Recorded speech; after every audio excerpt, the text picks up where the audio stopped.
Now it's time for another Board Game Brawl preview with Nick Meanahan, sponsored by BoardGameBliss.com. Hey folks, today we're going to take a look at a game that is currently seeking funding on Kickstarter. That game is called Nocturnal, and it's from designer Cole Monroe Chitty. Now, if you like what you see throughout the rest of this preview video, I'm going to encourage you to go to the official Kickstarter project page, which I will link to in the top corner of your screen, as well as down in the description section underneath this video. Now, Nocturnal is a hand management card game. You and the other players are vampire hunters, or more specifically, you are leading a team of vampire hunters to take out vampires that are hiding in their lairs. But in order to do so, you're going to need to recruit these other hunters, use their resources, and buff them up in order to go into their lairs and take them out using powerful artifacts and so on. And increasing the power of your base as well in order to have more hunters there. The way that the game actually handles all of this, mechanically speaking, is by actually letting you use each of the cards as multiple different things. It could be played as a hunter card, or it could be used as a resource to buff up another hunter, so on and so forth. It's much easier to show you how that works with a prototype copy of the game. So let's go ahead and give you a brief overview, and bear in mind, whatever you see in this version may change in the final version. Go to the Kickstarter page to find out more information about that, but then we're going to come back and we'll discuss it further.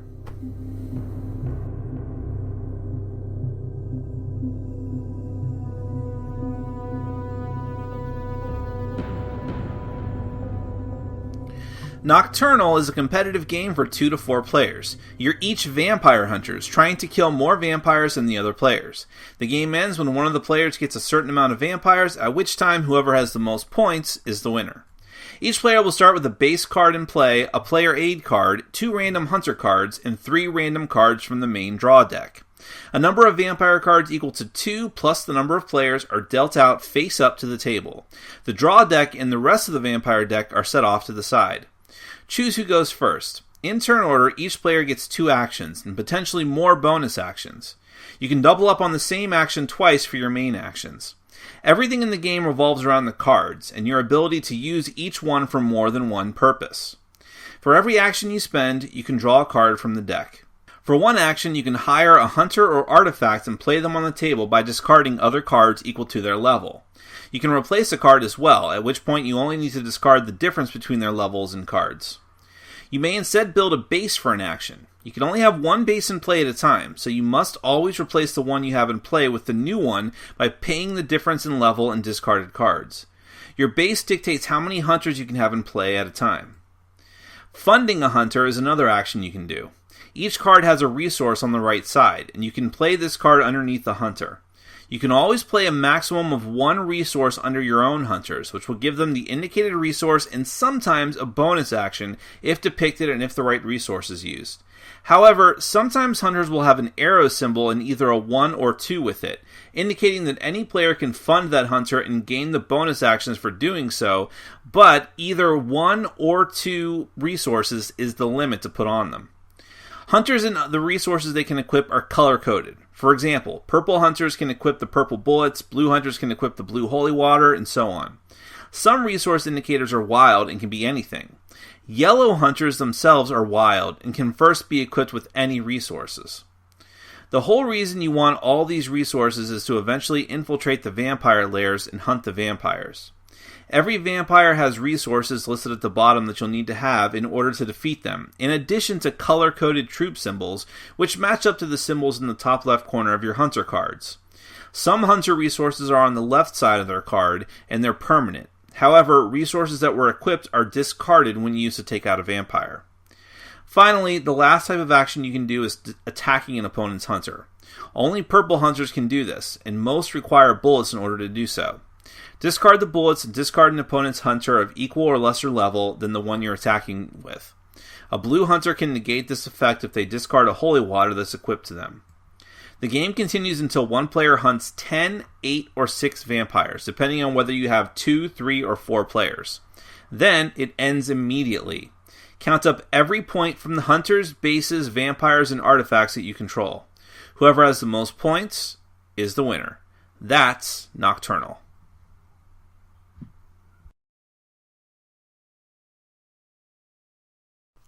So So there's definitely a few things to talk about here. First, of course, is the theme. It's a fun theme where you're fielding these teams of different vampire hunters, and of course, very eagle-eyed, nerdy people might notice some resemblances to some of these vampire hunters to pop culture media vampire hunters. But that's like a nice little Easter egg type thing that you can look for as you progress throughout the game. But the whole flavor of the game and fighting the different types of vampires just lends a very cool air to the game. Now, as far as the mechanics go, and I already mentioned this in the beginning in the overview, it's a hand management game. And what that means, if you're not familiar with it, is just that it's not enough for you to just draw some cards and throw down the cards and boom, that's the most powerful thing I have and I'll win.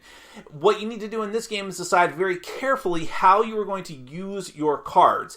More than that, it's not just which card am I going to use now, it's how am I going to use this card for what type of ability? Am I going to use it to this hunter can be very useful to me because the vampires that are out there require this type of, it might require the purple ammo or the holy water.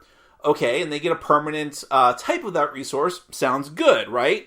But in order to do that, I need to discard several other cards. But what if I like those cards? Well, maybe that's not such a great investment for me right this moment. But maybe it is, and maybe I need to use my actions in the next few turns to draw cards back up in order to replenish my hand after casting this, so to speak, a really powerful hunter. But maybe this hunter is really not worth the amount of effort or cards, to be more specific, that I have to spend to put him out there. Better to just use him as a resource for someone else, which also requires actions to do. Then there's also the artifacts that you can use that are very powerful as well.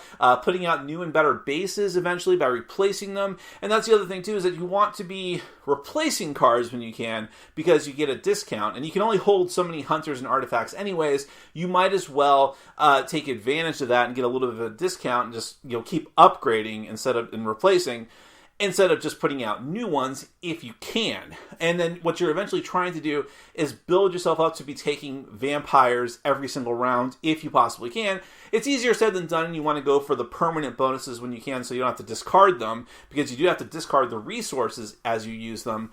But it's just, sort of to sum up, it's meaning that you just, again, can't just like saying, oh, this is a good card, boom! You have to very carefully consider how you're going to do it. But at the same time, even though there is this strategy in the game, I don't want to make it seem like it's overly complicated. It's a very simple game to learn. It's a very fast game to learn and to play. It's just one of those games where, okay, it's simple, but there's these little layers in there so that someone who is into very much more heavy and strategic card games is going to find something to latch onto there. But at the same time, you can play this with people who are maybe not so familiar with games of that level or weight. And then when you add in the fun theme, then it really makes it more accessible to a lot of different people. So, if that sounds like it's up your alley, or up someone's alley that you know, which sounds bad, actually, then you should definitely check out the official Kickstarter project page. There will be a link up in the top corner of your screen, as well as down in the description section underneath this video. It's going on right now. Don't take my word for it. Go there, find out more information, and hopefully consider backing the project. Now, that is Nocturnal from designer Cole Monroe Chitty. Thank you so much for watching and for supporting our sponsors. Take care. Thanks for watching. Follow us on Facebook, Twitter, and Patreon. And make sure to check out our sponsor, Board Game Bliss, where you can find an amazing selection of games from around the world. BoardGameBliss.com. Thanks for your support.